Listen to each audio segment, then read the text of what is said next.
مولوی صاحب کی نئی نئی شادی ہوئی۔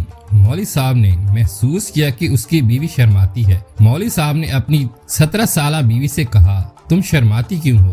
جب تمہارا جی چاہے ہم بستری کرنے کے لیے مجھے بتا دیا کرو، میں کمرے میں آ جاؤں گا۔ لیکن بیوی پھر بھی شرماتی رہی۔ مولوی صاحب نے کہا، جب تمہاری نیت ہو، جب بھی تمہارا جی چاہے تم یہ گھڑا سامنے الماری میں رکھ دینا۔ مولوی صاحب نماز پڑھ کر آئے تو گھڑا الماری میں پڑا تھا۔ مولوی صاحب کا باپ پہلوان بھی تھا اور حکیم بھی تھا۔ مولوی صاحب نے رٹ لگائی ہوئی تھی کہ ابا جان 2 شادیاں ایک ساتھ کرنی ہیں۔ باپ بھی سمجھدار اور منجا ہوا حکیم تھا۔ حکیم صاحب نے کہا، بیٹا پہلے ایک شادی کر لو، پھر شادی کے 1 ہفتے بعد دوسری شادی کر لینا۔ بیٹا اس شرط پر مان گیا۔ اب 2 دن بعد مولوی صاحب کی شادی ہو گئی۔ مولوی صاحب بہت خوش تھے۔ شادی کو 3 دن گزرے تو مولوی صاحب نے محسوس کیا کہ اس کی بیوی شرماتی ہے۔ مولوی صاحب نے کہا، تم شرماتی کیوں ہو؟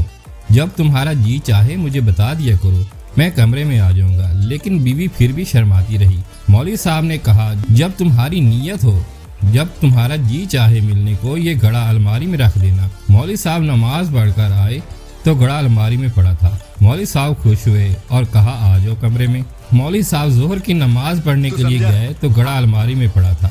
مولوی صاحب تھوڑا مسکرائے اور کہا، آ جاؤ کمرے میں۔ پھر مولوی صاحب عصر کی نماز پڑھنے کے لیے گئے تو جب نماز پڑھ کر واپس آئے تو گھڑا الماری میں رکھا ہوا تھا۔ اب مولوی صاحب گھبرائے اور زبردستی منہ پر مسکراہٹ لے کر آئے اور بیوی سے کہا، آ جاؤ کمرے میں۔ مولوی صاحب نے بہت کمزوری محسوس کی۔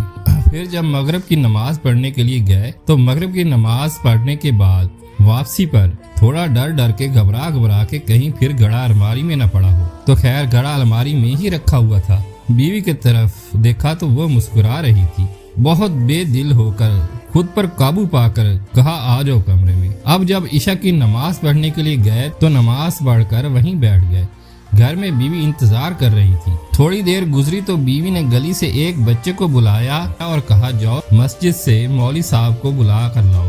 بچہ مسجد میں آیا اور مولوی صاحب سے کہا، آپ کی بیوی بلا رہی ہے۔ مولوی صاحب نے بچے کو ساتھ بٹھایا اور کہا، بیٹا یہ 10 روپے ہے، جیب میں رکھو اور میرے گھر جاؤ اور میرے گھر میں جو سامنے الماری ہے نا، وہاں دیکھو کہ الماری میں گھڑا تو نہیں پڑا۔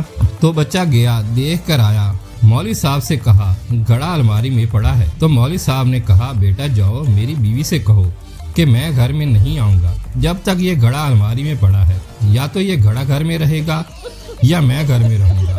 پھر مولوی صاحب ڈرتے گھر آئے تو گھڑا الماری میں نہیں پڑا تھا۔ مولوی صاحب نے کہا، وہ خدایا تیرا شکر ہے، گھڑا الماری میں نہیں پڑا۔ پھر اب دوسری شادی کا وعدہ بھی آ گیا۔ صبح باپ جو حکیم بھی تھا اور پہلوان بھی تھا، صبح نہار منہ نہا دھو کر تورے والی پگ باندھ کر اپنے بیٹے کے کمرے کے باہر آیا اور دستک کی۔ کہا، بیٹا باہر آؤ۔ بیٹا آنکھیں ملتا ہوا، ابا جان کیا ہوا؟ آپ صبح خیریت ہے؟ باپ نے کہا، چلو چلتے ہیں۔ بیٹے نے کہا، ابا جی کہاں؟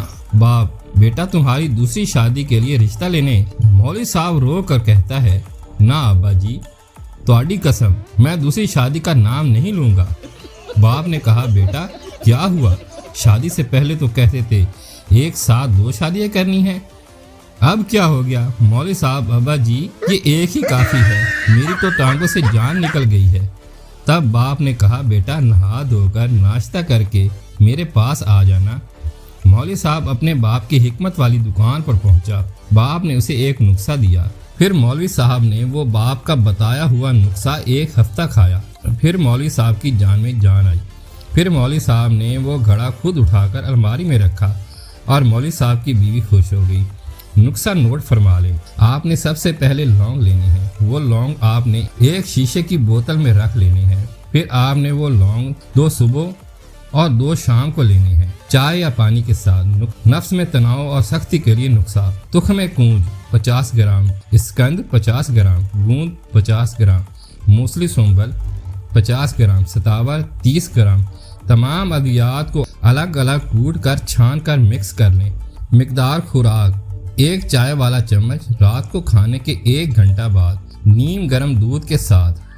بعد میں کچھ بھی نہیں کھانا۔ انشاءاللہ پھر آپ بھی اپنا گھڑا الماری میں رکھ سکیں گے۔ السلام علیکم۔